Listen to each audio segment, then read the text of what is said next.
खबर शामिल करते हैं गुजरात से क्राइम रिपोर्टर काशी चौधरी की रिपोर्ट के मुताबिक गुजरात पुलिस की मनशियात फरोशों के खिलाफ कार्रवाइयां जारी।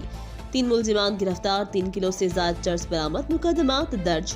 तफसीलात के मुताबिक district police officer Gujarat Syed Asad Muzaffar की जेरी क़यादत गुजरात पुलिस की मनशियात फरोशों के खिलाफ कार्रवाइयां जारी है।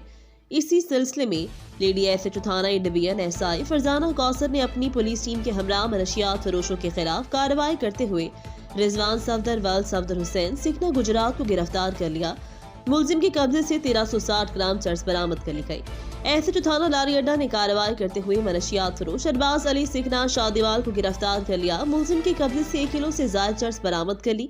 जबकि एसएचओ थाना बी डिवीजन ने मनशियात फरोशों के खिलाफ कार्रवाइयां करते हुए मनशियात फरोश अवैस अली वल्द नासिर हुसैन सिकना गुजरात को गिरफ्तार कर लिया। मुलजिम के कब्जे से 1230 ग्राम चर्स और बैठक बरामद कर ली गई। गिरफ्तार मुलजिमान के खिलाफ अलग अलग मुकदमात दर्ज करके तफ्तीश का आगाज कर दिया गया।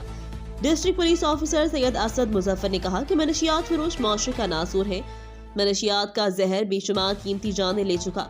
जिला को मनशियात से पाक करना हमारी तरजीहात में शामिल है। मजीद खबरों से बाखबर रहने और ताज़ा अखबार पढ़ने के लिए विजिट करें हमारी वेबसाइट rednews.pk।